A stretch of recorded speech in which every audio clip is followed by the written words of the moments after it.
खुदा बाप, बेटे और पवित्र आत्मा के नाम में आमीन। हे बच्चों, आओ मेरी सुनो। मैं तुमको परमेश्वर का भय मानना सिखाऊंगा। वह कौन मनुष्य है जो जीवन की इच्छा रखता और दीर्घायु चाहता है ताकि भलाई देखे, अपनी जीभ को बुराई से रोक रख और अपने मुंह की चौकसी कर कि उससे छल की बात ना निकले। बुराई को छोड़ और भलाई कर, मेल को ढूंढ और उसी का पीछा कर। परमेश्वर की आंखें धर्मियों पे लगी रहती हैं और उसके कान भी उनकी दुहाई की ओर लगे रहते हैं। आइए हम सब मिलकर गीत गाएंगे। गीत नंबर 402।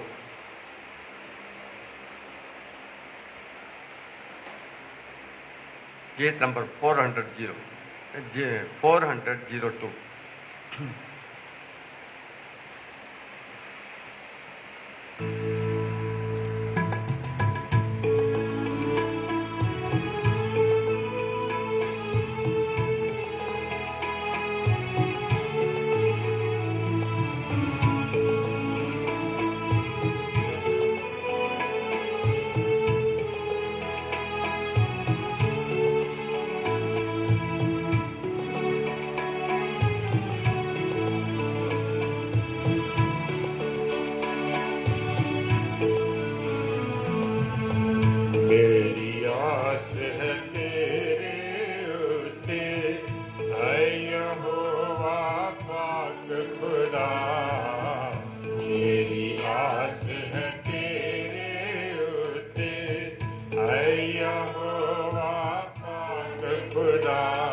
करांगा। मेरी जान दे दुख तू जानदा, मेरी जान दे दुख तू जानदा, कीतियो ना थे निगाह। मेरी आस है तेरे उत्ते, होना विच ना छड्डिया मैनू, जेड़े हथ हथियारे हन। होना विच ना छड्डिया मैनू, जेड़े हथ हथियारे हन। मेरे पैर हुण खुले थां विच, मेरे पैर हुण खुले थां विच, धूमिया खलियारे हन। मेरी आस है तेरे उत्ते, है यहोवा पाक खुदा। मेरी आस है तेरे उत्ते। कृपया बैठ जाइएगा, दुआ मांगे। मेहरबान बाप, तेरा शुक्र करते हैं, तेरा धन्यवाद देते हैं कि आपने अब तक हमें जिंदगी और जिंदगी से लेकर अपने अनुग्रह, अपनी आशीष के द्वारा संभाल के रखा। इसीलिए तो पिता परमेश्वर आज की सुबह हम देख पाए और आपके चरणों में इकट्ठे होकर खुदावन तेरी महिमा, आपकी उपासना और खुदावन इस सब्बत के दिन की पवित्रता को अपने मन में सजोए हुए खुदावन तेरे चरणों में हाजिर हैं। पिता परमेश्वर, हम अपनी तमाम कलीसिया को तेरे हाथों में सौंपते हैं। कलीसिया के तमाम बुजुर्गों, माताओं, बहनों, बच्चों के साथ होइए, बीमारों के साथ होइए, जरूरतमंदों के साथ होइए, पढ़ने लिखने वाले बच्चों की अगुवाई और रहनुमाई कीजिए। जवान पीढ़ी जो बेरोजगार हैं, उनकी रोजी रोटी के इंतज़ाम करें। दुआ है प्रभु जी, पिता परमेश्वर, जो बच्चे खुदावन पढ़ाई लिखाई कर रहे हैं, उनकी अगुवाई रहनुमाई कर। दुआ है पिता परमेश्वर, इस महामारी के दौर में अपने तमाम लोगों की मदद कर। पिता परमेश्वर, इस समय हम पूरे संसार के लिए, खासतौर पर हिंदुस्तान के लिए दुआ मांगते हैं। हम अपने देश के तमाम देशवासियों को तेरे हाथों में सौंपते हैं, जबकि हमारे इस पूरे मुल्क में महामारी का जोर बड़े जोरों पर है। प्रभु जी, ऐसे हालात में हमारे सरकारों के साथ हो, जो भी यत्न वो करते हैं जिससे लोगों की ज़िंदगियों की तमाम ज़रूरतों को पूरा किया जा सके, उनके यत्नों पे अपनी आशा है। जिन चीज़ों की कमी है, उन कमियों को पूरा करने में मदद कर। ये मालिक, खास दुआ है तेरे हजूर doctor, nurses, paramedical, helping staff और सफाई वर्कर्स के लिए, जो ऐसे हालात में अपनी ज़िंदगी को दांव पे लगाकर खुदावन बीमार लोगों की खिदमत में जुटे। और सबसे ज़्यादा प्रभु जी, आप ही की कौम के लोग इस खिदमत में लगे। ये मालिक परवरदिगार, तेरे हजूर दुआ मांगते हैं कि नई नई बीमारियां और प्रतिदिन बढ़ती जा रही हैं। इन बीमारियों के खुदावन के प्रभाव से भी अपने लोगों को बचा कर रखें। पिता परमेश्वर, आज सब्बत का दिन है, आपकी उपासना, आपकी आराधना करने का दिन। यहाँ कहीं भी तेरे बेटे और बेटियाँ मिलकर खुदावन तेरी महिमा करते हैं। खुदावन, चाहे वो तेरी उपासना का तरीका ऑनलाइन करते हैं, जहाँ पिता परमेश्वर गली मोहल्ले में एक दूसरे के साथ किसी न किसी माध्यम के तरीके से तेरे वचन को पहुँचाने की कोशिश करती हैं, तो ऐसे हालात में तेरा वचन तेरे लोगों को संभाले, हिम्मत दे, उन्हें ताकत दे। पिता परमेश्वर, आज की इबादत के पूरे हिस्से को अपने हाथों में कीजिए। पिता परमेश्वर, गुज़रे दिनों में बहुत सारे लोग इतने सो गए, उनकी आत्माओं को तेरे हाथों में सौंपते हैं। परिवारों को इत्मीनान, तसल्ली, शांति के लिए पेश करते हैं। पिता परमेश्वर, हम दुआ मांगते हैं आस पड़ोस के अपने बहनों भाइयों के लिए, अपने पड़ोसी मुल्कों के लिए खुदावन होने दे कि हम हर एक के लिए दुआ मांगने वाले, हर एक की मदद करने वाले जो हमारे पास साधन है, उससे कर पाएँ जिससे लोग खुदावन मेल मिलाप प्यार मोहब्बत के साथ रहकर इस महामारी का सामना कर सकें। आज की इबादत में हमारी अपनी पवित्र आत्मा के द्वारा अगुवाई रहनुमाई करें। आज की इबादत का हर एक हिस्सा आपको पसंद आए। खुदावन सुनने वालों देखने वालों को आशीष दे, यीशु के नाम में आमीन। आइए हम पहला वचन परमेश्वर का सुनते हैं।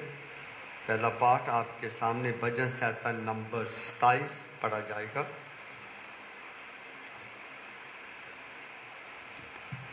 थोड़े हैं पर फिर भी हम इसे बारी बारी से पढ़ेंगे। जिन बहनों भाइयों के पास पवित्र बाइबल है निकाल लीजिएगा। भजन संहिता नंबर 27।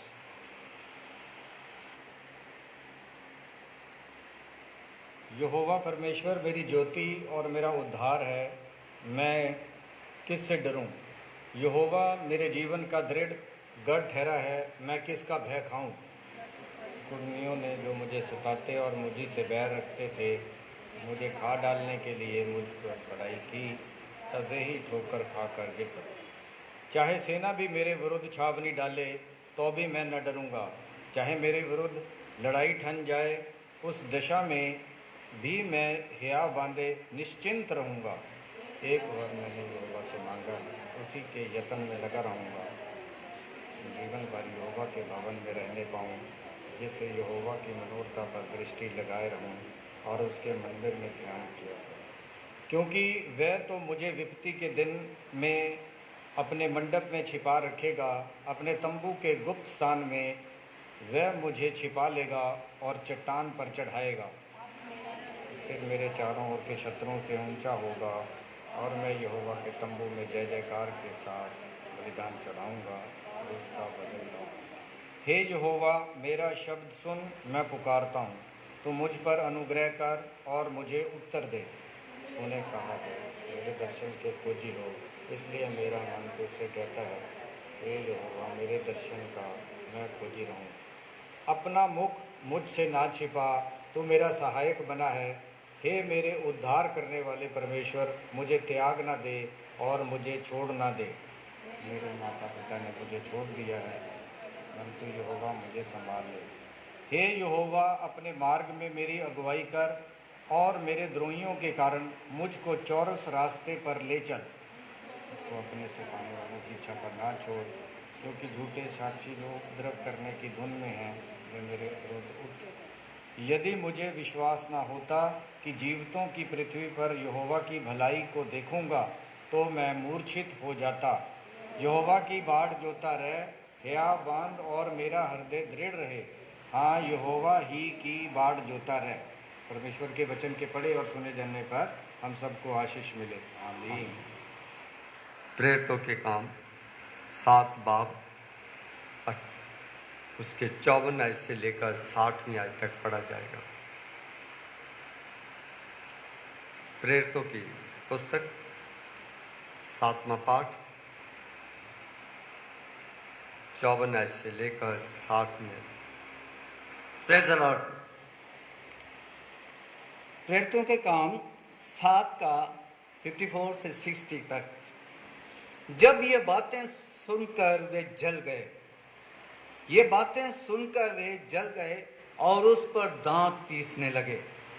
परंतु उसने पवित्र आत्मा से परिपूर्ण होकर स्वर्ग की ओर देखा और परमेश्वर की महिमा को और यीशु को परमेश्वर की दाहिनी ओर खड़े हुए देखकर कहा, देखो, मैं स्वर्ग को खुला हुआ और मनुष्य के पुत्र को परमेश्वर के दाहिनी ओर खड़ा हुआ देखता हूँ।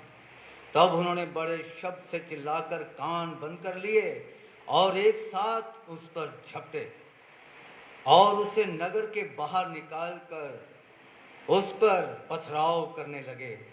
गवाहों ने अपने कपड़े शाऊल नामक एक जवान के पांव के पास उतार कर रख दिए। वे स्तिफनुस पर पथरवाह करते रहे और वे ये कहकर प्रार्थना करता रहा, हे प्रभु यीशु, मेरी आत्मा को ग्रहण कर। फिर घुटने टेक कर ऊंचे शब्द से पुकारा, हे प्रभु ये पाप उन पर मत लगा। ये कहकर वे सो गया। आमीन। Thank you. आइए एक और पाठ सुनते हैं। पहला यूहन्ना का खत, दूसरा बाब, उसकी 28वीं आयत से लेकर तीसरे पाठ के तीसरी आयत तक पढ़ा जाएगा। पहला यूहन्ना की पत्री, दूसरा अध्याय, उसकी 28वीं आयत से लेकर तीसरे पाठ के पहली आयत से लेकर तीसरी आयत तक पढ़ा जाएगा। अतः हे बालकों, उसमें बने रहो कि जब वह प्रकट हो तो हमें हियाव हो और हम उसके आने पर उसके सामने लज्जित ना हो। यदि तुम जानते हो कि वह धर्मी है, तो वह भी जानते हैं कि जो कोई धर्म का काम करता है वह उस से जन्मा है। देखो, पिता ने हमसे कैसा प्रेम किया है कि हम परमेश्वर की संतान कहलाएं। हम है भी इस कारण संसार हमें नहीं जानता, क्योंकि उसने उसे भी नहीं जाना। हे प्रियो, अब हम परमेश्वर की संतान हैं और अभी तक ये प्रकट नहीं हुआ कि हम क्या कुछ होंगे।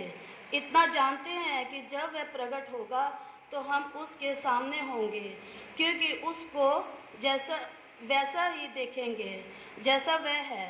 और जो कोई उस पर ये आशा रखता है वह अपने आप को वैसा ही पवित्र करता है जैसा वह पवित्र है। आमीन। Thank you. आइए हम सब लोग खड़े होकर गीत गाते हैं। गीत नंबर 272, 271।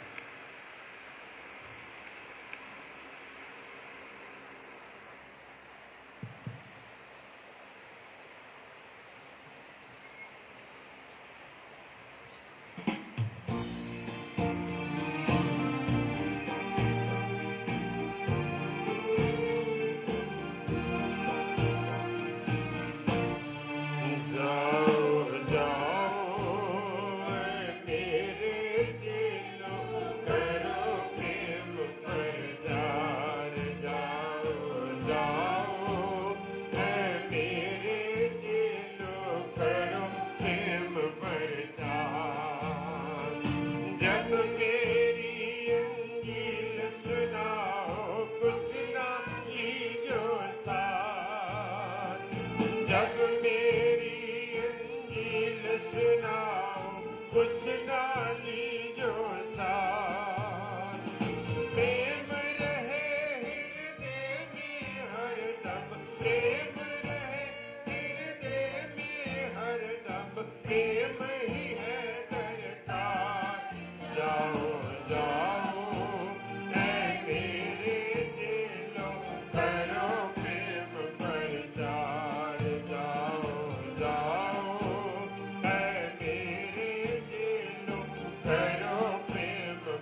जब तुमसे मुकाबिल आवे दुनिया का सरदार, जब तुमसे मुकाबिल आवे दुनिया का सरदार, रूकी तुम तलवार उठाना, रूकी तुम तलवार उठाना, जोर से करना वार, जाओ जाओ है मेरे चेलों, करो प्रेम प्रचार, जाओ जाओ है मेरे चेलों, करो प्रेम प्रचार। खौफ न करना कभी न डरना, मैं हूँ हरदम साथ, खौफ न करना कभी न डरना, मैं हूँ हरदम साथ।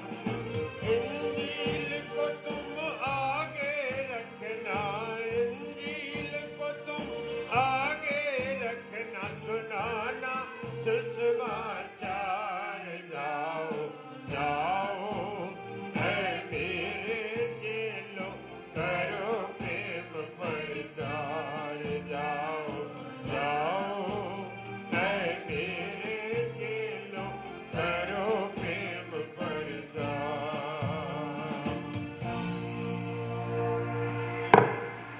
अंजील का हिस्सा सुनेंगे।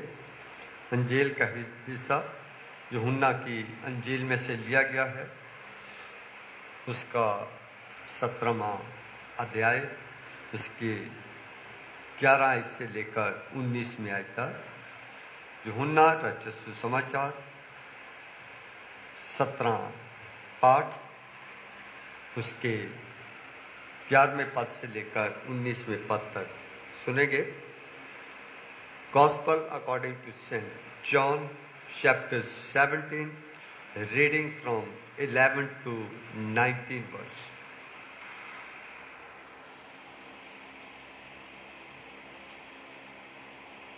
हाय यीशु मसीह, तेरा जलाल हो।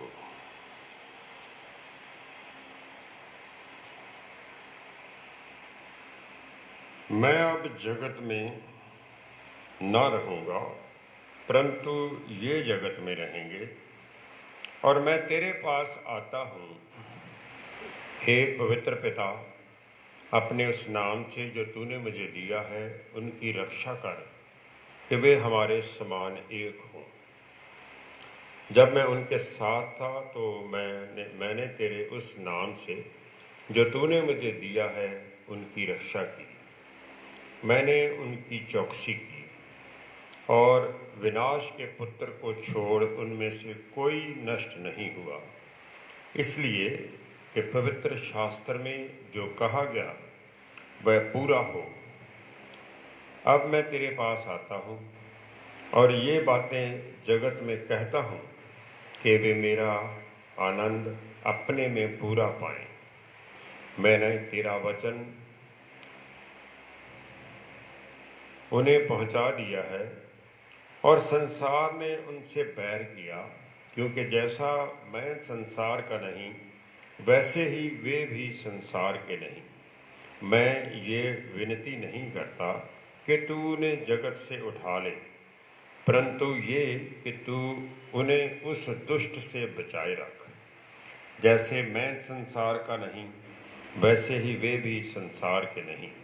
सत्य के द्वारा उन्हें पवित्र कर। तेरा वचन सत्य है।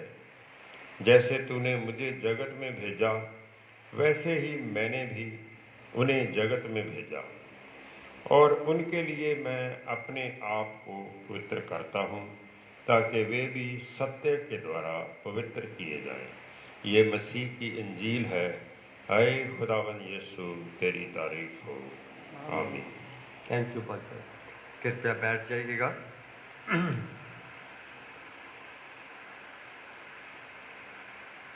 दुआ में पादरी प्रेम शारदा साहब हमारी रहनुमाई करेंगे, और दुआ में खास तौर पे दुआ में याद करेंगे मिसिस IB मोहनलाल, जो कि भाई विंसेंट बलदेव की रिश्तेदार थे, पिछले दिनों में वो मसीह यीशु में सो गए हैं, उनके लिए दुआ करें। और भी बहुत सारे हमारे बहन भाई इस दुनिया से कूच कर गए, और बहुत सारे बहनों भाइयों की आज या इसी हफ्ते में एनिवर्सरीज हैं, बर्थडेज हैं, उनके लिए भी दुआ करें ताकि खुदा उनकी ज़िंदगियों में बहुत सारी आशा खुशियाँ लेकर आएँ और इस महामारी के दौर में हम सबों की रक्षा करें और इस महामारी से बचने के लिए भी दुआएं मांगें। आइए दुआ करें। आए कदूस व मेहरबान खुदावंद यीशु मसीह में हमारे आसमानी बाप, हम तेरा शुक्र बजा लाते हैं खुदावंद गुजरी तमाम ज़िंदगी के लिए, बीती हुई रात के लिए, हर तरह की मदद और हिफाजत के लिए, इस नए और अच्छे दिन के लिए और इस मुबारक मौके के लिए खुदावंद कि तूने अपने पवित्र भवन में आने का मौका दिया ताकि तेरे लोगों के साथ मिलकर तेरी आराधना में शामिल हो सके। धन्यवाद हो पिता परमेश्वर तेरा कि तूने ऐसे माहौल में भी हम सबको सही सलामत रखा है और इस लायक ठहरा दिया है कि हम मिलकर तेरा शुक्र अदा कर सकें और अपने होंठों से तेरी बड़ाई और तेरी महिमा कर सकें। शुक्रगुजार हैं खुदावंद तेरे इन तमाम बेटे बेटियों के लिए जो आज सुबह तेरे दर पर हाजिर आए हैं। इन सब की ज़िंदगियों के लिए, इनके परिवारों के लिए, उन सभी अजीज़ों, रिश्तेदारों, दोस्तों के लिए, पड़ोसियों के लिए जो आपने हम सबको दिए हैं। खुदावंद अपनी कलीसिया पर अपना अनुग्रह करना और अपनी कलीसिया में आपसी मेल मिलाप, मोहब्बत, इज़्ज़त और एकता को मजबूत बनाए रखना ताकि हम सब मिलजुल कर तेरी बड़ाई, तेरी महिमा और तेरे जलाल के लिए कार्य करते रहें। हम दुआ में याद करते हैं अपने उन अजीज़ों को जो इस शहर से बाहर हैं या इस देश से बाहर हैं। खुदावंद तू फर्दन फर्दन सबके साथ होना, सबकी मदद और हिफाजत करना, सबको हर तरह के दुखों, बीमारियों, ख़तरों, हादसों और ख़ास तौर पर कोरोना वायरस से बचाकर अपने परों तले छिपा के रखें। जो लोग कोरोना की जद में आए हैं उन सबको खुदावंद तू जल्दी से जल्दी छुटकारा बख्श और उन्हें तंदुरुस्ती इनायत कर। और भी बहुत से अजीज़ खुदावंद जो तरह तरह के दुखों में, तरह तरह की बीमारियों में मुब्तला हैं, हॉस्पिटल में हैं, घरों में हैं, सफ़र में हैं, उन सब को हम अपनी दुआ में याद करते हैं और तुझसे मिन्नत करते हैं खुदावंद कि अपने प्यारे बेटे हमारे खुदावंद यीशु मसीह के उन पाक और जलाली हाथों को जो छिदे हुए हाथ हैं उनके द्वारा छू दे ताकि तेरे सब दुखी, लाचार, बीमार चंगाई पाएं और तेरे नाम को धन्य कह सकें। दुआ में याद करते हैं अपने उन अजीज़ों को खुदावंद जो गुजरे दिनों में इस जहान फ़ानी से रहलत कर गए। खुदावंद तू रोज़े क़यामत के दिन उनकी रूहों को अपने आराम में जगह देना और उनके गमज़दा ख़ानदानों को अपनी तसल्ली और अपना इत्मीनान अता करना। ख़ास तौर पर जिसका जिक्र पादरी साहब ने किया है उस परिवार के लिए दुआ करते हैं जिनके अजीज़ इस जहान फ़ानी से कूच कर गए हैं। खुदावंद तू सारे ख़ानदान को अपनी तसल्ली और अपना इत्मीनान अता करना और हम सब जो सही सलामत हैं हमें ऐसी तौफीक बख्श कि हम सब अपने अपने गुनाहों से फिरें, तौबा करें, तेरी तरफ रजू लाएं ताकि बचाए जाएं। आज की इस इबादत पर अपनी बरकत नाज़िल करना।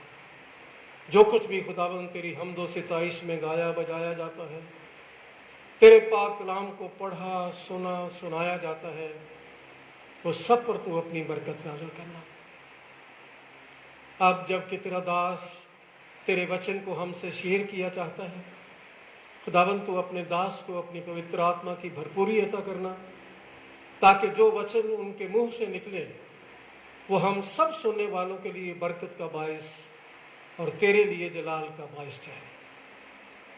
आलमगीर कलीसियाई इंतज़ाम पर अपनी बरकत नाजिल करना, खासकर चर्च ऑफ नॉर्थ इंडिया के सारे इंतज़ाम पर अपनी बरकत नाजिल करना, डायसिस ऑफ चंडीगढ़ के सारे इंतज़ाम पर अपनी बरकत नाजिल करना और लोकल चर्च के सारे इंतज़ाम पर खुदावंद तू अपनी बरकत नाजिल करना। अपने सारे खादमों को अपने पाक रूह से भर के अपने जलाल और अपनी ज़िंदा गवाही के लिए इस्तेमाल करना। और ज़्यादा क्या मांगे खुदावंद, तू बेहतर जानता है कि हम किन किन चीज़ों के मोहताज हैं। तू ही हमारी रूहानी और दुनियावी ज़रूरतों को अपने पवित्र ख़जाने से पूरा करना। हमारी इस दुआ को अपने प्यारे बेटे हमारे निजात दहिंदा खुदावंद यीशु मसीह के मीठे और प्यारे नाम में सुन और कबूल कर ले। आमीन। Thank you pastor.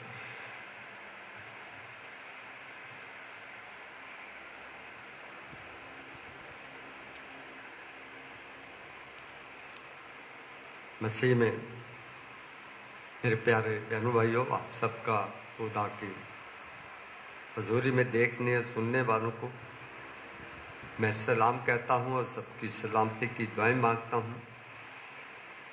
28 तारीख को मैंने आपसे बात कही थी कि हम गुड फ्राइडे के दिन 7 कलमे बोलते हैं, पर उस दिन समय नहीं होता है, पर उन कलमों को शॉर्ट किया जाता है। मैंने कहा था कि हम उनके ऊपर आने वाले दिनों में जैसे जैसे परमेश्वर हमारी मदद करेगा, हम उन कलमों को रखने की कोशिश करेंगे। तो आज एक और कलमा आपके सामने मैं रखना चाहता हूँ। वो कलमा हमने मत्ती की अंजील 27 बाब उसकी 45वीं आयत से लेकर 50वीं आयत तक लिया है। पादी साहब पढ़ेंगे। मत्ती रचित सुसमाचार 27वां अध्याय उसके 45वें पद से लेकर 50वें पद। दोपहर से लेकर तीसरे पहर तक उस सारे देश में अंधेरा छाया रहा। तीसरे पहर के निकट यीशु ने बड़े शब्द से पुकार कर कहा, एली एली लमा शबक्तनी, अर्थात हे मेरे परमेश्वर तूने मुझे क्यों छोड़ दिया। जो वहाँ खड़े थे उनमें से कितनों ने ये सुनकर कहा, वह तो एलिया को पुकारता है। उनमें से एक तुरंत दौड़ा और स्पंज लेकर सिरके में डुबोया और सरकंडे पर रखकर उसे चुसाया और उन्हें कहा, रह जाओ, देखें एलिया उसे बचाने आता है कि नहीं। तब यीशु ने फिर बड़े शब्द से चिल्लाकर प्राण छोड़ दिए। आमीन। आमीन। Thank you pastor. मेरे बहन भाइयों के गुजरे दिनों में हमने दूसरे कलमे के ऊपर बातचीत की थी कि तू आज ही मेरे साथ स्वर्ग लोक में होगा। आज हम आपके सामने जो वचन लेकर हाजिर हुए हैं, जो चौथा कलमा है, इसे हम सिर्फ 2 अंजीलों में पाते हैं। बाकी कलमे जो है वो एक ही एक अंजील में। अगर मरकस की अंजील निकालें तो उसमें भी 15 बाब उसकी 34वीं आयत में ये कलमा दर्ज है, पर वहाँ जो इब्रानी के शब्द है वो थोड़े फर्क है। मत्ती की अंजील में लिखा है, एली एली लमा शबक्तनी। जब मरकस की अंजील में आते हैं तो इलोई इलोई लमा शबक्तनी शब्द आते हैं। ये दोनों अंजीलों में जो शब्द है ये ग्रीक के शब्द है, पर इसका जो तर्जमा हिंदी में किया गया है वो है, हे मेरे परमेश्वर तूने मुझे क्यों छोड़ दिया। My God why have you forsaken me. आपने मुझे क्यों छोड़ दिया। अगर आप इन दोनों को और आखिरी कलमा 7वां देखें तो उनमें भी देखने की कोशिश करें कि जब उन्होंने 7वां कलमा भी कहा कि मैं अपनी आत्मा तेरे हाथों में सौंपता हूँ। और चौथा कलमा तो उसके बाद लिखा है कि उन्होंने अपने प्राण त्याग दिए, अपनी जान दे दी। पर इससे पहले देखें तो सभी में एक बहुत अजीब तरीके का सीन दिखाया गया, बहुत तरीके का एक घटना हुई है। उस घटना से मैं आपके साथ आज के वचन को शुरू करना चाहता हूँ। ये 7 ही कलमों में से जो मुझे 2 कलमे बहुत मुश्किल लगते हैं। एक तो ये है कि हे मेरे परमेश्वर तूने मुझे क्यों छोड़ दिया है। एक कलमा है मैं प्यासा हूं। पर आज इस पे जैसे भी परमेश्वर का आत्मा हमारी रहनुमाई करेगा, हम बातचीत करेंगे। आइए देखते हैं लिखा है वह जो वो समय का जो जब प्रभु यीशु मसीह सलीब पे चढ़ाए गए तो वो समय का दृश्य कैसा है। दोपहर होते ही लगभग 12 बजे एक 72 घटना पूरे इस्राएल देश में आज से लगभग 2021 वर्ष पहले घटी। वहां दोपहर से लेकर तीसरे पहर तक, क्या लिखा है वहां, दोपहर से लेकर तीसरे पहर तक। बाइबल में जो पुराने वर्जन है उसमें बहुत सारी चीज़ें ऐसी हैं जो आज की पीढ़ी को समझ नहीं आती हैं। वो लिखा है कि दोपहर से लेकर तीसरे पहर तक। वो पहर क्या होता है, कौन सा समय होता है, वो कौन सा समय होता है? क्योंकि यहूदियों का सब कुछ अपना उस समय भी अलग था, आज भी उनका सब कुछ अलग है। तो आज मैं आपके सामने पहले ये बताना चाहता हूँ कि उनका हमेशा जो दिन है वह सूर्य चढ़ने के साथ दिन शुरू होता है और सूर्य अस्त होने के साथ उनका दिन समाप्त हो जाता है। और जैसे ही सूर्य समाप्त होता है उनकी नई तारीख शुरू हो जाती है। इसीलिए सूर्य निकलने के बाद 9 बजे, जैसे सूर्य निकलता है 9 बजे तक उनका जो पहर होता है वो पहला होता है। दूसरा जो पहर उनका होता है वो 9 बजे से लेकर 12 बजे तक का होता है। पर यहां पर वो क्या कहता है, 30 दिन के तीसरे पहर तक, यानी 12 बजे के बाद का ये वाक्य पूरे प्रमाण के साथ वो सबूत देना चाहता है प्रभु यीशु मसीह की कुर्बानी। तो तीसरा पहर जो है वो 12 बजे से लेकर 3 बजे के समय का होता है। चौथा पहर जो होता है वो 3 बजे से लेकर सूरज के अस्त होने तक का समय होता है। जैसे सूर्य अस्त हो जाता है उसके बाद यहूदियों की नई तारीख शुरू हो जाती है। तो ये था इनके बताने का कि जैसे प्रभु यीशु मसीह को सलीब पे चढ़ाया गया, जिस घटना के बारे में आज हम बातचीत करना चाहते हैं, वो घटना दोपहर के से लेकर तीसरे पहर के बीच में जे घटे। पर उस समय का जो सीन है, जो उस समय का दृश्य है, वो बहुत ही डरावना भी लिखा हुआ है। अंधकार छाया, चारों तरफ अंधकार ही अंधकार छाया रहा।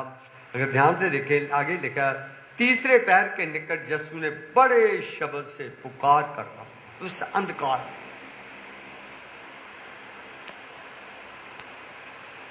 इस बात को भी दिखाता है, दुख को भी, तकलीफ को भी बताता है।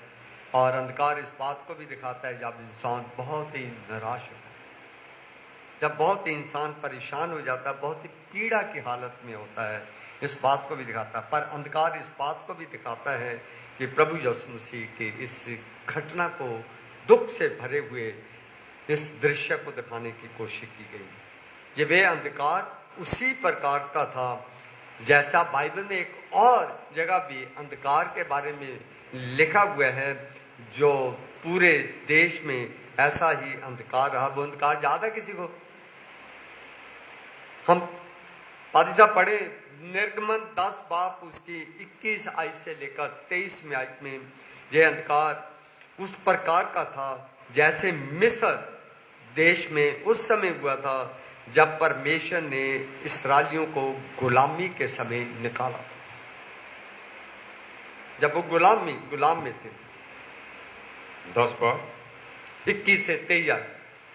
फिर यहोवा ने मूसा से कहा, अपना हाथ आकाश की ओर बढ़ा कि मिस्र देश के ऊपर अंधकार छा जाए, ऐसा अंधकार के टटोला ना जा सके।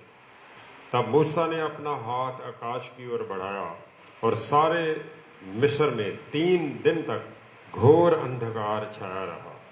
3 दिन तक ना तो किसी ने किसी को देखा और ना कोई अपने स्थान से उठा, परंतु सारे इस्राएलियों के घरों में उजाला रहा।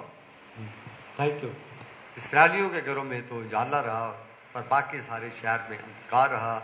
तो ऐसे का अंधकार है जिसमें परमेश्वर ने बहुत ही अद्भुत कार्य किए, पर अंधकार में कभी भी अद्भुत कार्य नहीं होते हैं। अंधकार में हमेशा ही बुरे काम होते हैं। ठीक इसी प्रकार ये अंधकार था जो पूरे देश इस्राएल पर दोपहर से लेकर तीसरे पहर तक छाया रहा, क्योंकि यहूदियों ने परमेश्वर के इकलौते पुत्र को क्रूस पे चढ़ा दिया था। इससे बड़ा और कौन सा अंधकार उन लोगों के लिए हो सकता है? कौन सी बुरी बात उनके लिए हो सकती है? प्रभु यीशु ने इसी अंधकार में से क्रूस पर से इस चौथी वाणी को जो आज हम देखने जा रहे हैं कहा, हे मेरे परमेश्वर, हे मेरे परमेश्वर, तूने मुझे क्यों छोड़ दिया है? इस अंधकार निराशा को भी बताता है। जब प्रभु यीशु की चारों तरफ निराशा के बादल छा गए, चारों तरफ अंधेरा ही अंधेरा हो गया, कोई उम्मीद उनको नहीं दिखाती, तो उस निराशा के समय, उस अंधकार के समय प्रभु यीशु मसीह ने अपने परमेश्वर को पुकारा। आप और मैं भी तभी परमेश्वर को पुकारते हैं जब आप और मैं किसी न किसी समस्या में, किसी न किसी परेशानी में आते हैं। आप और मैं भी परमेश्वर के पास आते हैं। परमेश्वर सबकी दुआएं सुनता, उसने अपने बेटे की भी सुनी, आपकी और मेरी भी वो सुनता है। जहाँ परेशानी के आलम में परमेश्वर को हम पुकारते हैं। पर जब भी हम, वैसे तो बाइबल हमें ये कहती है कि हम जिस भी परिस्थिति में परमेश्वर के पास आते हैं, परमेश्वर हमें स्वीकार करता है, हमारी दुआएं सुनता है। प्रभु यीशु संसार के उद्धार के लिए अपना निष्कलंक लहू उस समय बहा रहे थे और मेमने के रूप में, मेमने के स्थान पर वो अपनी जिंदगी का बलिदान उस सलीब पे दे रहे थे।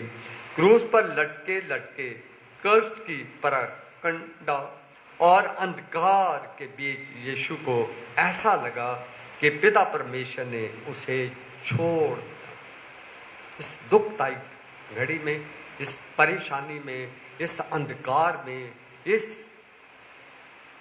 बहुत ही परेशानी के आलम में उसे ऐसा लगा कि प्रभु परमेश्वर ने जैसे मुझे जिस कार्य के लिए भेजा है, जब मैं उस कार्य को करने जा रहा हूँ तो उसने मुझे छोड़ दिया है। अतः बड़ी हृदय विदारक आवाज में कहा, बड़े दुख के साथ उन्होंने ये आवाज लगाई। क्या कहा? और लिखा हुआ कि आवाज उनकी जो है, लिखा हुआ है चिल्लाहट के साथ, जोर के साथ चिल्लाकर उसने इस वाणी को कहा। थी बाकी वाणियां उन्होंने बड़ी धीमी आवाज। जब चिल्लाता है आदमी तो अपने दुख को प्रकट भी करता है, अपनी पीड़ा को भी रखता है, पर जब चिल्लाता है तो आस और मदद की आस और उम्मीद भी रखकर चिल्लाता है। पर जब प्रभु यीशु मसीह ने ये चौथी वाणी कही है तो इस वाणी के पीछे दो बातें हैं जो मैं आपके सामने रखना चाहता हूँ। इस चौथी वाणी के पर थोड़ा ध्यान दें। प्रभु यीशु को अपने जीवन में दो बातें कभी मालूम नहीं, दो बातें उनको खुद को भी समझ में नहीं आई। मानते हो कि नहीं? आइए मैं आपके सामने रखना चाहता हूं। पहली बात, मत्ती की अंजील 24वां अध्याय उसकी 36वां पद।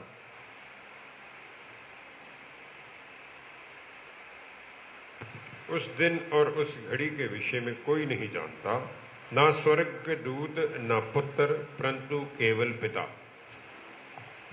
जब प्रभु यीशु मसीह की आमद आएगी, जब रोजे की आमद का दिन आएगा, उस दिन को प्रभु यीशु ने क्या कहा था,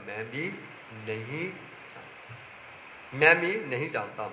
उनका दोबारा आना कब होगा, वह दिन, तारीख और समय क्या होगा, क्योंकि इस बात को केवल पिता परमेश्वर ने अपने हाथों में रख छोड़ा था। उसने इस बात को अपने बेटे पे भी प्रकट नहीं किया था। दूसरी बात, यीशु को क्रूस पर लटके हुए को क्यों छोड़ दिया था, ये बात भी आपको और मुझे नहीं समझ आती, और ना ही हो सकता है प्रभु यीशु को वो भी इस बात का उन्हें भी मालूम हो सकता है कि नाम, इसलिए उन्होंने क्रूस पर से अंधकार के बीच परमेश्वर पिता से जोर की आवाज से पूछा कि हे मेरे परमेश्वर, तूने मुझे क्यों छोड़ दिया। मैं तो तेरी मर्जी के अनुसार आया हूं, तूने मुझे भेजा, मैंने तेरी मर्जी को पूरा किया है। और जो कहने की कोशिश करते हैं कि अब ऐसे हालात में मैंने तुझे क्यों छोड़ दिया। आगे मैं तीसरी बात इसी के साथ जोड़ना चाहूंगा। यह सत्य है कि पिता परमेश्वर उनसे अलग हो गए थे। क्यों हो गए थे, ये मैं बताना चाहता हूं। जबकि देखने वाली बात यह है कि यीशु अपने पिता से सारी रात, कभी भोर को एकांत में जाकर प्रार्थना करते थे, और अपने पिता की इच्छा के बिना यीशु कोई भी कार्य करने की हिम्मत नहीं करते थे। यहां तक कि यीशु ने अपनी इच्छा ना होते हुए भी उनकी इच्छा के अनुसार क्रूस की मौत और उस कलेश को स्वीकार किया था। जब उन्होंने गेतसमने बाग में उस पीड़ा को जांच लिया कि वो पीड़ा जो जिसके लिए भेजा है, तो उसे कहा था हो सकता है कि ये प्याला टल जाए, पर फिर भी उसे कहते नहीं, तेरी मर्जी पूरी। इच्छा ना होते भी उनकी इच्छा के कारण क्रूस की मृत्यु का और कलेश का दर्दनाक प्याला उन्होंने पिया। वही पिता कष्ट दर्द की स्थिति में फिर यीशु से पल भर के लिए क्यों अलग हो गए। अब यीशु उन्हें पिता, उनके शब्द, जब वो कष्ट में उन्हें पुकार रहे हैं तो उनके शब्द बदल, पीड़ा की हालत में दुहाई के समय मदद पाने के लिए उनके शब्द बदल गए। आप और मैं जानते हैं कि पहला वचन जो है उसमें पहली वाणी जो प्रभु यीशु के हम गुड फ्राइडे के दिन पढ़ते हैं, उसे पे क्या लिखते हैं, हे पिता इन्हें माफ कर। पिता के साथ कहता है हे पिता इन्हें माफ कर।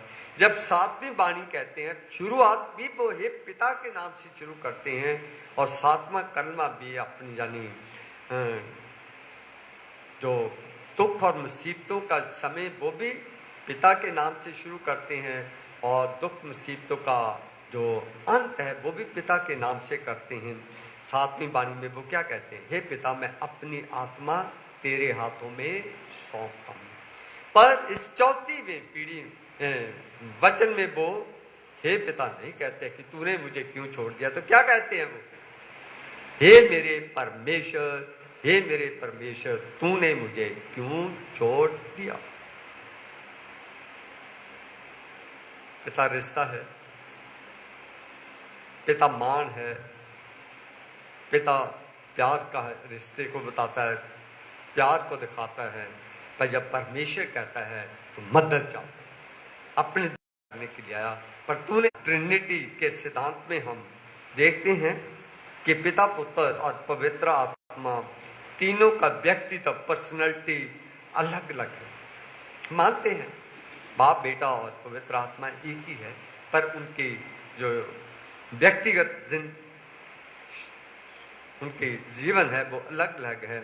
फिर भी तीनों विचारों में और मत में, उद्देश्यों में और कार्यों में एक।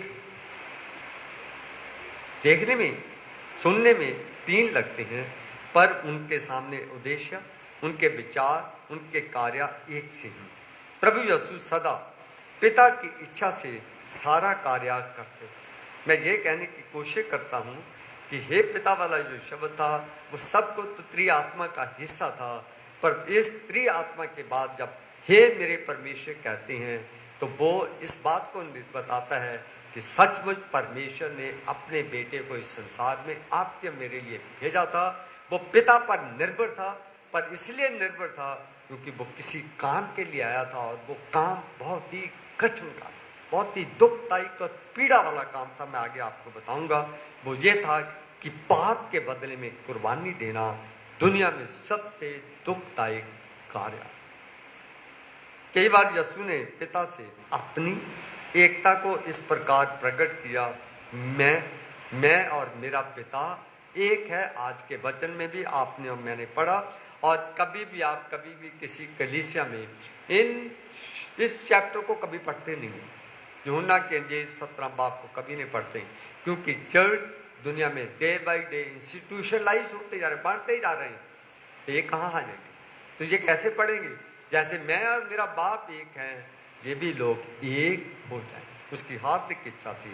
हम यूहन्ना के इंजील 17 बाब 11 आई 22 आई से 23 आई घर में जाके पढ़ सकते हैं। पर जिसने मुझे देखा है उसने ये भी कहा था, यूहन्ना की इंजील 14 बाब उसकी 9वीं आयत में, जिसने मुझे देखा है उसने पिता को देखा है। मैं पिता में हूँ और पिता मुझ में है। मेरे और पिता में भी अंतर कोई नहीं है।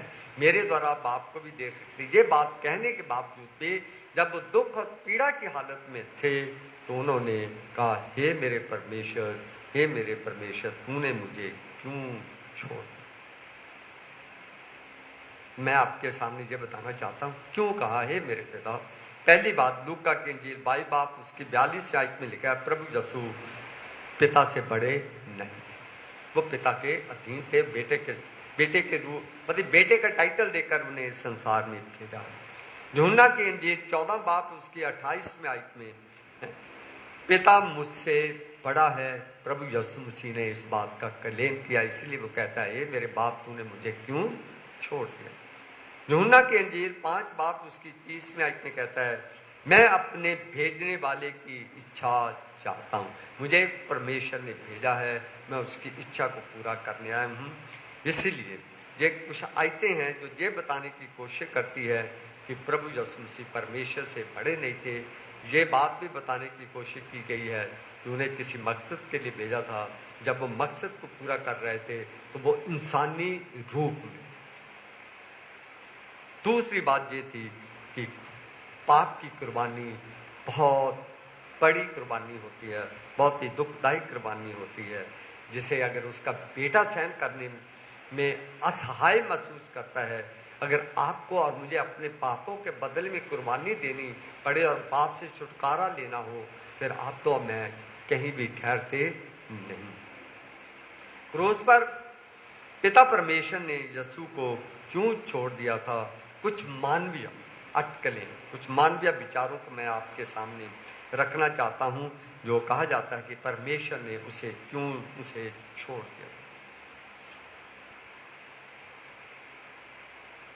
जब यीशु संसार के पापों का बोझ अपने ऊपर उठा के उनके पापों का प्रायश्चित कर रहे थे, तो वो क्यों कर रहे थे? अगर आप और मैं देखें हबकुक की किताब, उसका पहला अध्याय, उसकी 13 आयत, ऐसा पढ़ेंगे।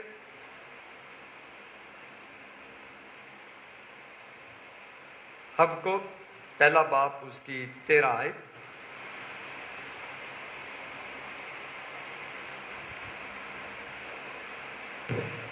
तेरी आंखें ऐसी शुद्ध हैं कि तू बुराई को देख ही नहीं सकता और उत्पात को देखकर चुप नहीं रह सकता। फिर तू विश्वासघातियों को क्यों देखता रहता है और जब तक निर्दोष को निकल जाता है तब तू क्यों चुप रहता है? हाँ जी, थैंक यू। परमेश्वर पाप को देख नहीं सकता। जब प्रभु यीशु मसीह सलीब पे चढ़े हुए थे तो उनके ऊपर सारे संसार के पाप का बोझ डाल दिया। तो इसका अर्थ यह है कि उस समय वो पाप का बोझ अपने कंधे पे, अपने सिर पे उठाए हुए थे। इसीलिए परमेश्वर का वचन कहता है कि वो पाप को देख नहीं सकता, उसने अपनी आंखें मीच ली और उसे कुछ समय के लिए छोड़।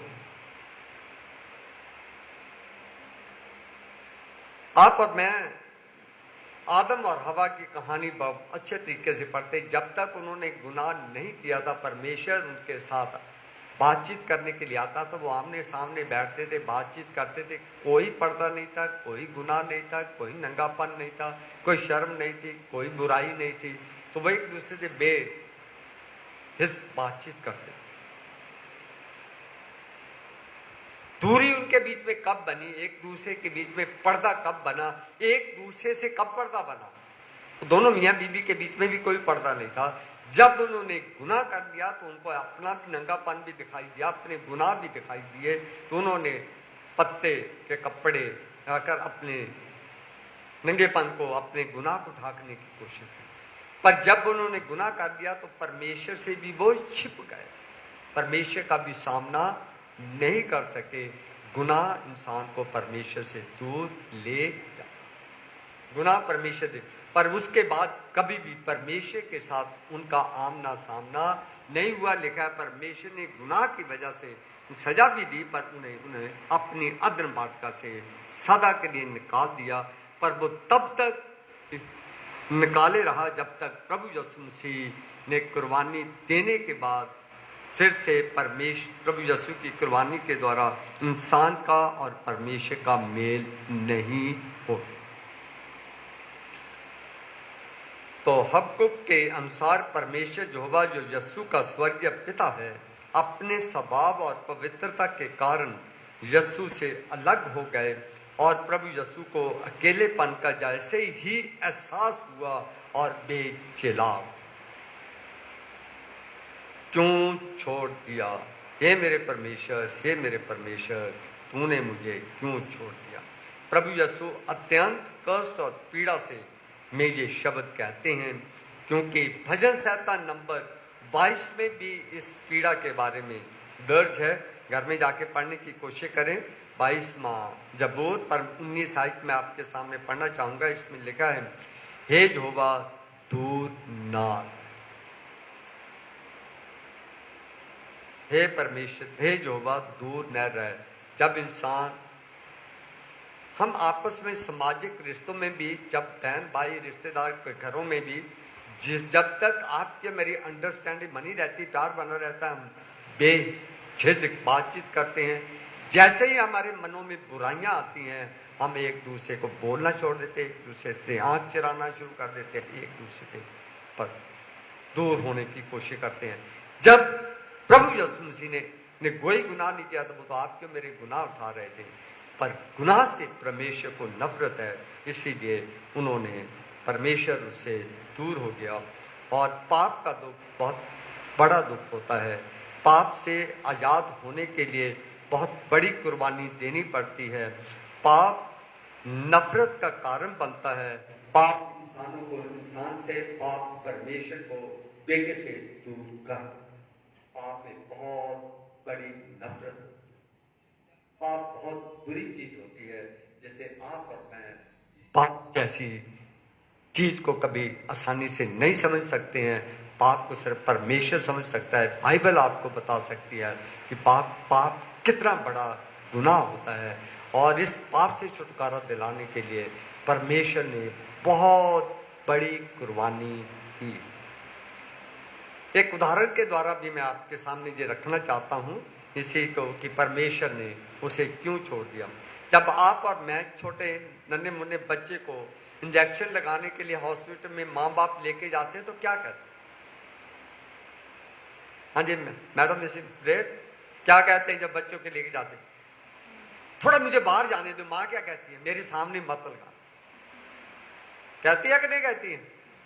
क्योंकि बच्चे का तो वो बाहर चले जाती है, जबकि उसे पता है कि इससे इंजेक्शन इस बच्चे की बेचने के लिए है। सुई लगने समय माँ बाप हट जाते हैं। वैसे ही परमेश्वर कुछ देर के लिए यीशु के पास से हट गए और यीशु को इसी कष्ट में पिता परमेश्वर के प्यार और हमदर्दी की बहुत बड़ी आवश्यकता थी। अगर उस समय माँ और बाप उसके पास हो तो बच्चे को हिम्मत मिलती है।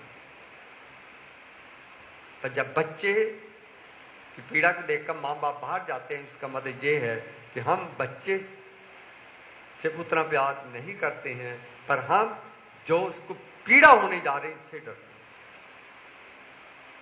पीड़ा से डरते हैं। इसी प्रकार से परमेश्वर उस गुनाह से की पीड़ा से परे चले गया, क्योंकि परमेश्वर ने, जबकि उसका प्यारा बेटा था, पर उसे गुनाह से नफरत थी, गुनाह से दूरी सी, बेटे से दूरी। हम भी इंजेक्शन के समय हमें पीड़ा से नफरत होती है, पीड़ा की तकलीफ होती है, बच्चे से नहीं होती। अतः यीशु से ये अलगाव जो था, इस बात को दर्शाता है कि परमेश्वर को उसकी जो दुख भरी, गुनाह भरी जो गठड़ी उसके सिर पर थी, उससे नफरत थी। प्रभु यीशु संसार के पापों का बोझ अपने ऊपर लेकर प्रायश्चित कर रहे थे, और पिता परमेश्वर की ये इच्छा थी कि केवल उनका इकलौता पुत्र यीशु ही जगत के पापों का प्रायश्चित करे और उनका उद्धारकर्ता होकर, और वे पूरे कष्ट सहन करें। पाप के बोझ की इतनी पीड़ा थी जो सहन करने से बहुत बाहर।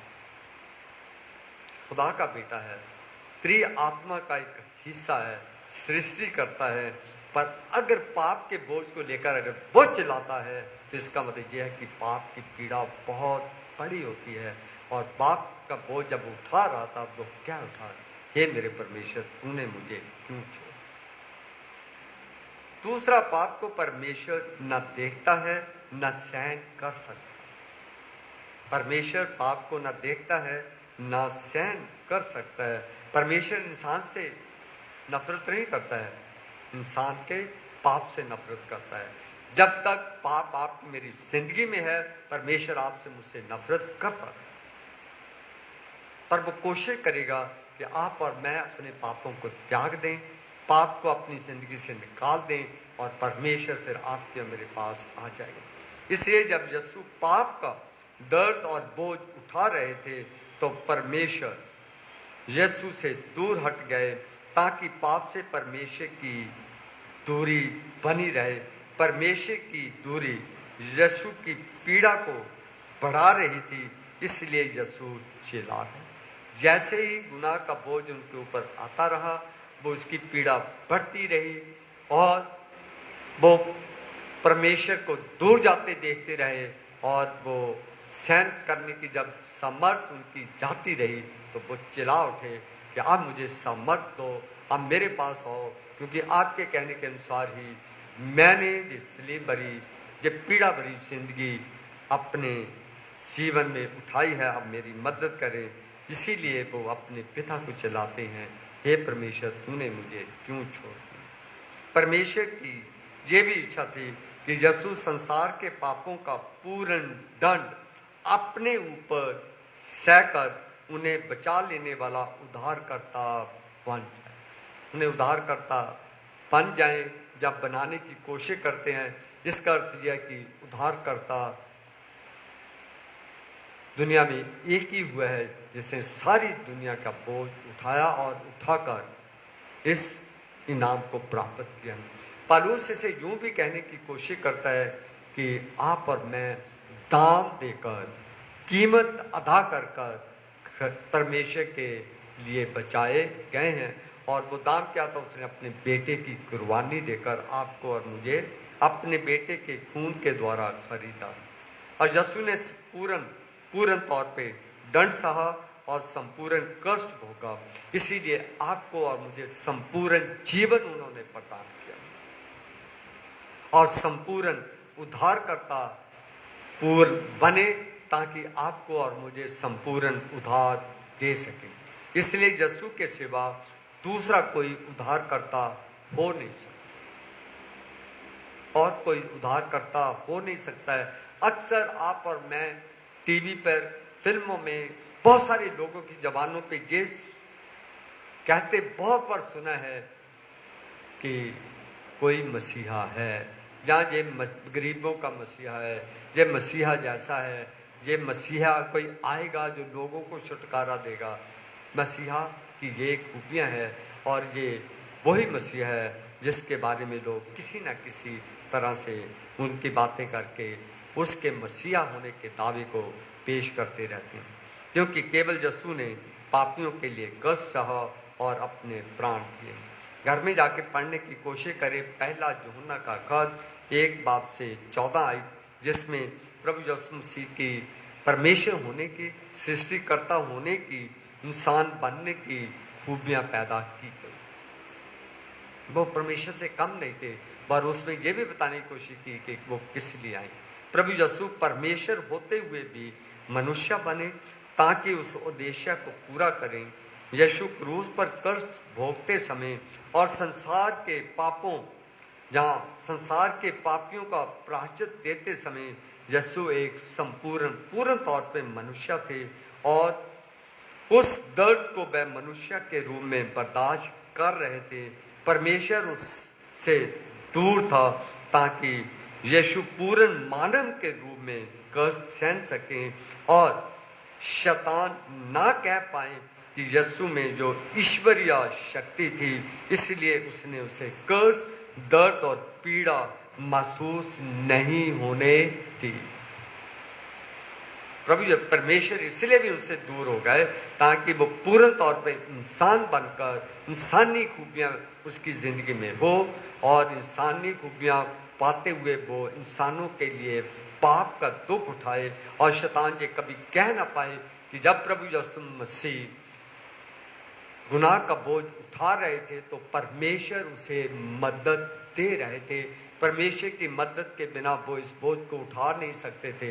इसीलिए ये भी कहा जाता है कि परमेश्वर उनसे दूर हो गए ताकि शैतान ये महसूस कर सके कि प्रभु यीशु मसीह पूर्ण तौर पे इंसान थे और उसने इंसानों के लिए ये कार्य किया। यीशु पूर्ण मानव थे, इसलिए पापी मानव के लिए, पूर्ण मानव के पापों के लिए बलिदान दिया और परमेश्वर ने ये बलिदान स्वीकार किया। और स्वीकार करने का चिन्ह है कि जैसे ही उन्होंने बलिदान दिया, हैकल का पर्दा फट गया। तो इस बात का चिन्ह है कि पाप की वजह से जो इंसान के बीच में और परमेश्वर के बीच में पाप की दीवार थी, प्रभु यीशु की कुर्बानी के द्वारा वो दीवार टूट गई।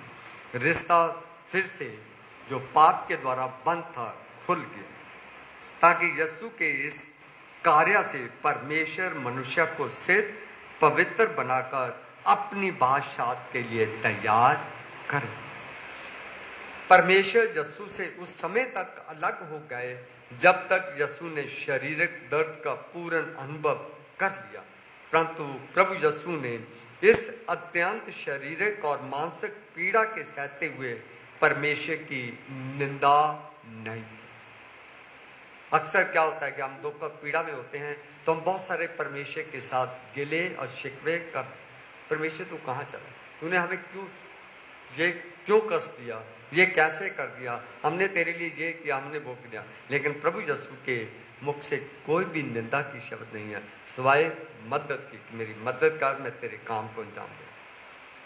प्रभु यीशु हमेशा पिता कहकर संबोधित करते थे, पर चौथे वचन में परमेश्वर कहकर पुकारते हैं। ये भी इस बात का प्रमाण है कि वो अपने पिता परमेश्वर पर निर्भर होकर पाप का बोझ उठा रहे हैं।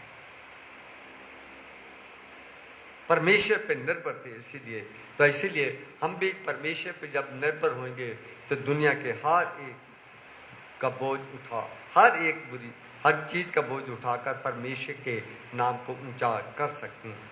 प्रभु यीशु क्रूस पर एकदम साधारण मनुष्य जैसे हो गए थे और ये कष्ट उनकी परीक्षा ले रहा था और परमेश्वर वास्तव में उनसे अलग हो गए थे और प्रभु यीशु का रिश्ता पिता पुत्र का रिश्ता न रहकर मनुष्य और परमेश्वर का रिश्ता हो गया था। इसी अवस्था में यीशु ने ऊंची आवाज में पुकार कर कहा था कि जो तेरा और मेरा रिश्ता है बाप और बेटे का, वो तूने क्यों तोड़ दिया है। इसीलिए वो कहते हैं, हे मेरे परमेश्वर, तूने मुझे क्यों छोड़ दिया। अंत में जैसे हमारे और आपके उद्धार के लिए प्रभु यीशु ने पूर्ण कष्ट सहकर ये प्रदर्शित किया है कि जैसे कष्ट में वे परमेश्वर की आज्ञाकारी और निष्ठावान रहे, वैसे हम भी और आपको भी निष्ठावान हमेशा रहना चाहिए। तो हम भी पौलुस की भांति कह पाएँ, कौन हमें परमेश्वर के प्रेम से अलग कर सकता है? क्या कष्ट, क्या बीमारी, क्या मृत्यु, क्या विपत्ति, क्या तलवार? हमें कोई भी परमेश्वर के प्रेम से अलग नहीं कर सकता। ये भी साबित करता है कि दुख तकलीफ़ें हमें परमेश्वर से अलग नहीं कर सकती हैं। अगर अलग नहीं कर सकती हैं तो दुख और पीड़ा में रहकर उन्होंने परमेश्वर को क्यों पुकारा? क्योंकि दुख और मुसीबत के समय हर एक इंसान अपने परमेश्वर को पुकारता है। परमेश्वर, किसी ने बहुत बढ़िया प्रार्थना मुझे भेजी थी, प्रार्थना थी, ना तो मैं उसे कभी देखा है, ना मैं कभी उसे जानता हूँ। परमेश्वर को कहता है, ना मैंने कभी उसे देखा है, ना मैंने कभी उसे देखा है, ना मैंने उसके साथ कभी कोई रिश्ता देखा है, ना मैंने कभी उसको महसूस किया है, पर जब भी मुझे किसी भी चीज़ का दर्द होता है तो मैं उसी को पुकारता हूँ और वो मेरी पुकार सुनता है। उसके साथ हमारा रिश्ता हो ना हो, पर जब आप और मैं दुख तकलीफ में होते हैं तो हमें पता है हम परमेश्वर के, हमारा रिश्ता उसके साथ है, वो हमारा परमेश्वर है, हम उसी को पुकारते हैं। यही बात यीशु को थी, जब वो दुख में थे, तकलीफ में थे, पीड़ा में थे, तो उन्होंने अपने ही परमेश्वर को पुकारा। हमें संसार और जीवन की कोई भी परिस्थिति परमेश्वर के प्रेम से अलग नहीं कर सकती है। दुख और तकलीफें हो, इस वचन के द्वारा प्रभु यीशु ने यह भी साबित कर दिया कि कोई भी पीड़ा हमें परमेश्वर के प्रेम से अलग नहीं कर सकती है। परमेश्वर कभी अलग नहीं होता है, पर परमेश्वर जब आप और मैं गुनाह करते हैं, गुनाह से अलग होता है। आपसे मुझसे अलग नहीं होना चाहता, पर जो आपके मेरी जिंदगी में गुनाह आ जाते हैं उसकी वजह से वो अलग होता है। जैसे ही आप और मैं गुनाहों का परित्याग करते हैं, प्रायश्चित करते हैं, गुनाह छोड़ देते हैं, परमेश्वर आपकी मेरी जिंदगी में प्रवेश कर जाता है। खुदा आप सबको बरकत दे। आइए हम आखिर में दुआ में जाएंगे। पादरी एडवन साहब दुआ में रहनुमाई करेंगे और इसके बाद क्वायर की तरफ से गीत होगा। गीत के दौरान हदिया लेंगे।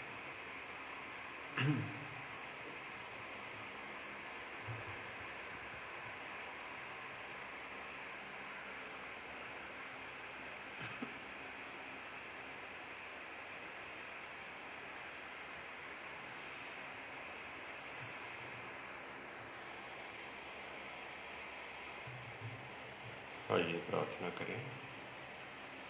सर्वशक्तिमान महान परमेश्वर प्यारे खुदावन, एक बार फिर से प्रभु तेरा धन्यवाद करते हैं गुजरे समय की सारी सुरक्षा के लिए, सारी आशीषों बरकतों के लिए। प्रभु पूरे हफ्ता भर में महामारी के इस दौर में प्यारे खुदावन सब लोगों ने अपने अपने घर में प्रभु एक डर के माहौल में दिन बिताए हैं और बहुत सी बातें हमारे सुनने में आती हैं प्रभु। बहुत से लोग दुख और पीड़ा और कष्ट झेल रहे हैं,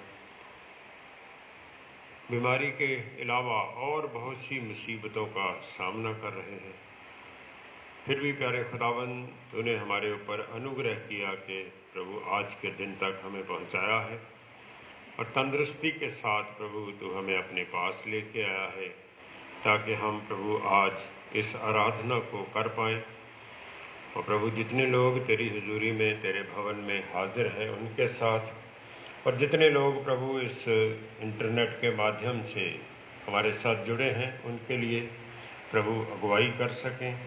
प्यारे खुदावन हम प्रार्थना करते हैं प्रभु, जब हम तेरे वचनों को सुनते हैं, तेरी उस बड़ी कुर्बानी के ऊपर ध्यान और मनन करते हैं कि जब हम पापी ही थे प्रभु तूने हमारे लिए अपने प्राण दे दिए।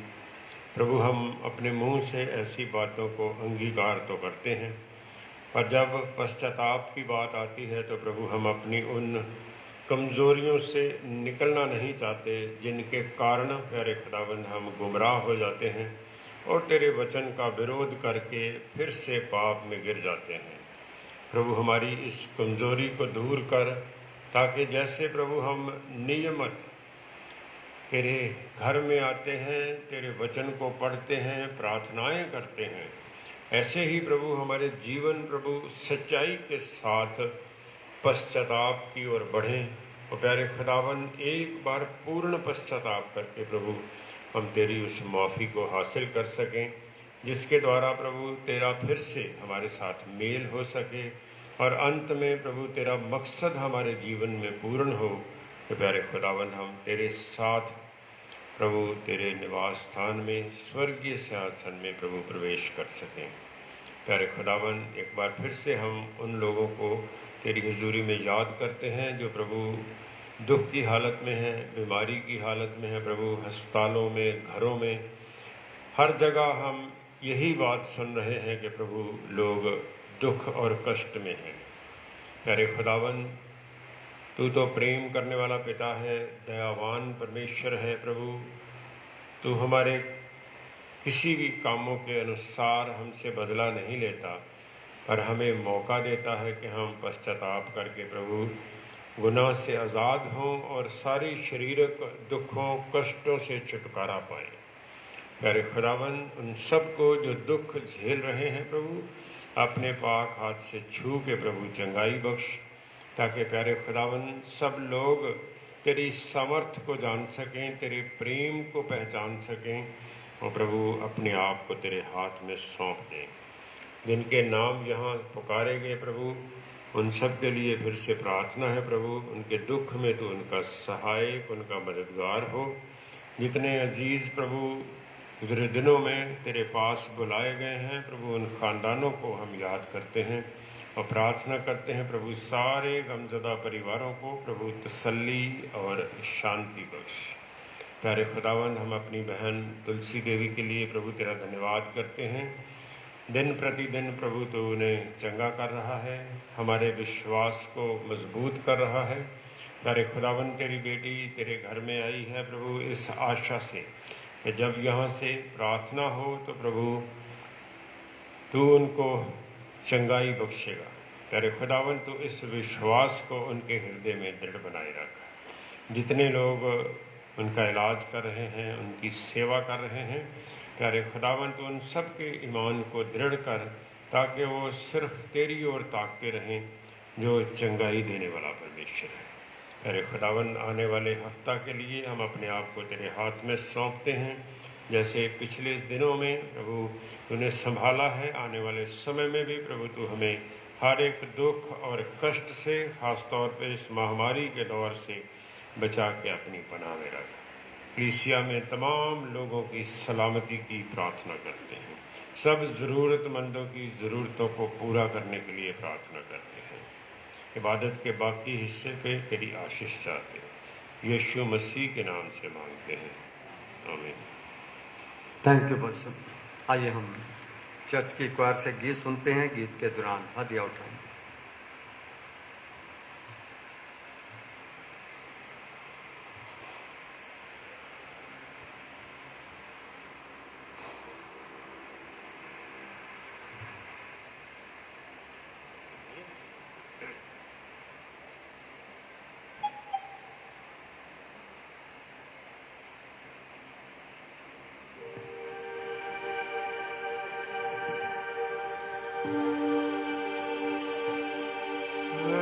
मेरे यीशु नासरी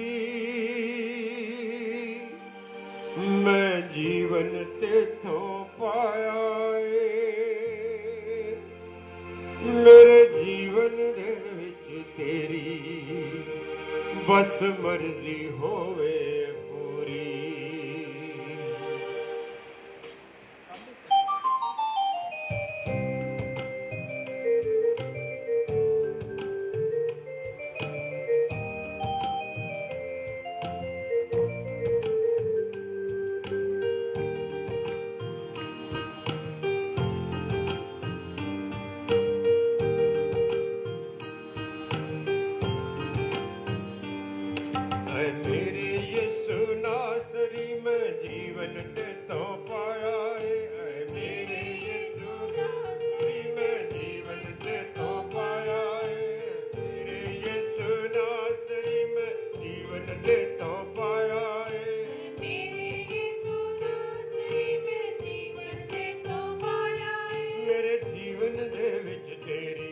ਬਸ ਮਰਜ਼ੀ ਹੋਵੇ ਪੂਰੀ ਮੇਰੇ ਜੀਵਨ ਦੇ ਵਿੱਚ ਤੇਰੀ ਬਸ ਮਰਜ਼ੀ ਹੋਵੇ ਪੂਰੀ ਜੀਵਨ ਦੇ ਵਿੱਚ ਤੇਰੀ ਬਸ ਮਰਜ਼ੀ ਹੋਵੇ ਪੂਰੀ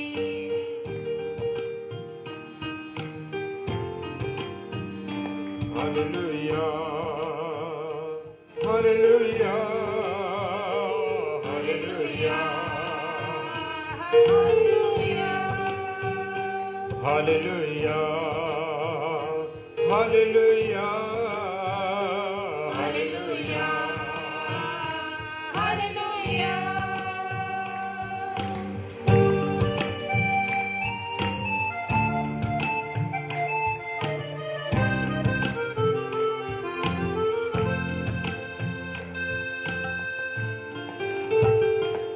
ये थोड़ा लंबा है मैं चाहूंगा कि आप बैठ जाएं तो अच्छा है। ਤੈਨੂੰ ਪਾਉਣ ਵਾਲੀਆਂ ਇੱਛਾਵਾਂ ਹਨ ਮੇਰੀਆਂ ਤੈਨੂੰ ਪਾਉਣ ਵਾਲੀਆਂ ਇੱਛਾਵਾਂ ਹਨ ਮੇਰੀਆਂ ਤੈਨੂੰ ਪਾਉਣ ਵਾਲੀਆਂ ਇੱਛਾਵਾਂ ਰਹਿਣ ਮੇਰੀਆਂ ਤੈਨੂੰ ਪਾਉਣ ਵਾਲੀਆਂ ਇੱਛਾਵਾਂ ਹਨ ਮੇਰੀਆਂ ਪਾਕ ਰਹਿਣ ਵਾਲੀਆਂ ਦੁਆਵਾਂ ਰਹਿਣ ਮੇਰੀਆਂ ਪਾਕ ਰਹਿਣ ਵਾਲੀਆਂ ਦੁਆਵਾਂ ਰਹਿਣ ਮੇਰੀਆਂ ਪਾਕ ਰਹਿਣ ਵਾਲੀਆਂ ਦੁਆਵਾਂ ਰਹਿਣ ਮੇਰੀਆਂ ਪਾਕ ਰਹਿਣ ਵਾਲੀਆਂ ਦੁਆਵਾਂ ਰਹਿਣ ਮੇਰੀਆਂ ਤੂੰ ਪਾਕ ਪਵਿੱਤਰ ਹੈ ਖੁਦਾ ਤੇਰੇ ਵਚਨ ਨੇ ਸਮਝਾਇਆ ਏ ਤੂੰ ਪਾਕ ਪਵਿੱਤਰ ਹੈ ਖੁਦਾ ਤੇਰੇ ਵਚਨ ਨੇ ਸਮਝਾਇਆ ਏ ਤੂੰ ਪਾਕ ਪਵਿੱਤਰ ਹੈ ਖੁਦਾ ਤੇਰੇ ਵਚਨ ਨੇ ਸਮਝਾਇਆ ਏ ਪਾਕ ਪਵਿੱਤਰ ਹੈ ਖੁਦਾ ਤੇਰੇ ਵਚਨ ਨੇ ਸਮਝਾਇਆ ਏ ਮੇਰੇ ਜੀਵਨ ਦੇ ਵਿੱਚ ਤੇਰੀ ਬਸ ਮਰਜ਼ੀ ਹੋਵੇ ਪੂਰੀ ਮੇਰੇ ਜੀਵਨ ਦੇ ਵਿੱਚ ਤੇਰੀ ਬਸ ਮਰਜ਼ੀ ਹੋਵੇ ਪੂਰੀ ਜੀਵਨ ਦੇ ਵਿੱਚ ਤੇਰੀ ਬਸ ਮਰਜ਼ੀ ਹੋਵੇ ਪੂਰੀ ਮੇਰੇ ਜੀਵਨ ਦੇ ਵਿੱਚ ਤੇਰੀ ਬਸ ਮਰਜ਼ੀ ਹੋਵੇ ਪੂਰੀ ਹਾਲੇਲੂਇਆ ਹਾਲੇਲੂਇਆ ਹਾਲੇਲੂਇਆ ਹਾਲੇਲੂਇਆ ਆਏ ਮੇਰੇ ਯਿਸੂ ਨਾਸਰੀ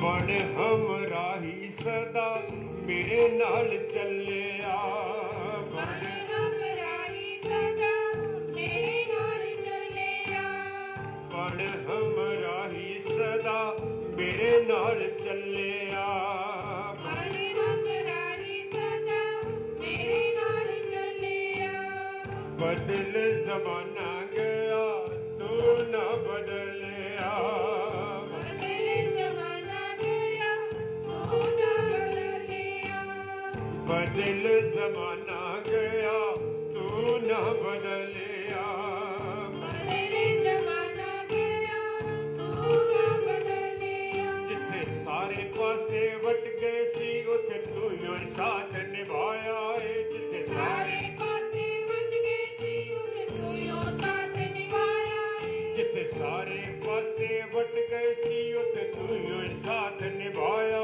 ਏ ਸਾਰੇ ਪਾਸੇ ਵੰਡ ਗਏ ਸੀ ਉਹਨੇ ਤੂੰ ਸਾਥ ਨਿਭਾਇਆ ਏ ਮੇਰੇ ਜੀਵਨ ਦੇ ਵਿੱਚ ਤੇਰੀ ਬਸ ਮਰਜ਼ੀ ਹੋਵੇ ਪੂਰੀ ਮੇਰੇ ਜੀਵਨ ਦੇ ਵਿੱਚ ਤੇਰੀ ਬਸ ਮਰਜ਼ੀ ਹੋਵੇ ਪੂਰੀ ਮੇਰੇ ਜੀਵਨ ਦੇ ਵਿੱਚ ਤੇਰੀ ਬਸ ਮਰਜ਼ੀ ਹੋਵੇ ਪੂਰੀ ਮੇਰੇ ਜੀਵਨ ਦੇ ਵਿੱਚ ਤੇਰੀ ਬਸ ਮਰਜ਼ੀ ਹੋਵੇ ਪੂਰੀ ਹਾਲੇਲੂਇਆ ਹਾਲੇਲੂਇਆ ਹਾਲੇਲੂਇਆ ਹਾਲੇਲੂਇਆ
तेरे मैं रवा वसदा सदका कलाम तेरे मेरा वसदा सदका कलाम तेरे मैं रवा वसदा सदका कलाम तेरे मेरा वसदा तुयो मेरी जिंद जान यसु तुयो मेरा हमसाया है मेरी जान जान यीशु को मेरा हमसाया है तुयो मेरी जिंद जान यसु तुयो मेरा हमसाया है ओ मेरी जिंद जान यीशु को मेरा हमसाया है मेरे जीवन दे विच तेरी बस मर्जी होवे पूरी मेरे जीवन दे विच तेरी बस मर्जी होवे पूरी मेरे जीवन दे विच तेरी बस मर्जी होवे पूरी मेरे जीवन दे विच तेरी बस मर्जी होवे पूरी हालेलुया हालेलुया हालेलुया हालेलुया आए मेरे यीशु नासरी में जीवन दे तो पाया है मेरे यीशु नासरी में जीवन दे तो पाया है आए मेरे यीशु नासरी में जीवन दे तो पाया है मेरे यीशु नासरी में जीवन दे तो पाया है मेरे जीवन दे विच तेरी बस मर्जी होवे पूरी मेरे जीवन दे विच तेरी बस hallelujah hallelujah hallelujah hallelujah hallelujah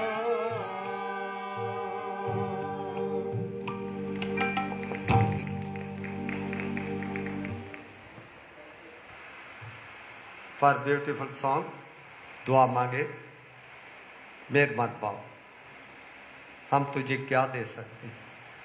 सोना तेरा है, चांदी तेरी, पर फिर भी तूने अपने बच्चों को अपने वचन के अनुसार सिखाया है। तेरे बच्चे तेरे घर में खाली हाथ नहीं आए। जो कुछ भी भेंट उन्होंने चढ़ाई है, उनकी भेंट को स्वीकार कर। देने वालों को 100 गुना आशीष और बरकत दे।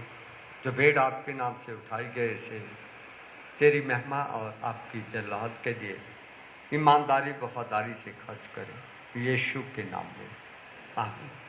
मिलकर दुआ मांगे। ऐ हमारे बाप जो तू आसमान पर है, तेरा नाम पाक माना जाए, तेरी बादशाहत आए, तेरी मर्जी जैसे आसमान पर पूरी होती है, ज़मीन पर भी हो। हमारे रोज़ की रोटी आज हमें दे, जैसे हम दूसरे के कसूरों को माफ़ करते हैं, आप हमारे कसूरों को माफ़ करें। हमें परीक्षा में न पड़ने दे, बल्कि बुराई से बचाओ, क्योंकि बादशाह, कुदरत और जलाल हमेशा तेरे हैं। आमीन। अब हमारे खुदा यीशु मसीह का अनुग्रह, परमपिता परमेश्वर का प्यार और पवित्र आत्मा की सहभागिता हम सबों के साथ अब से लेकर हमेशा तक होती रहे। आमीन।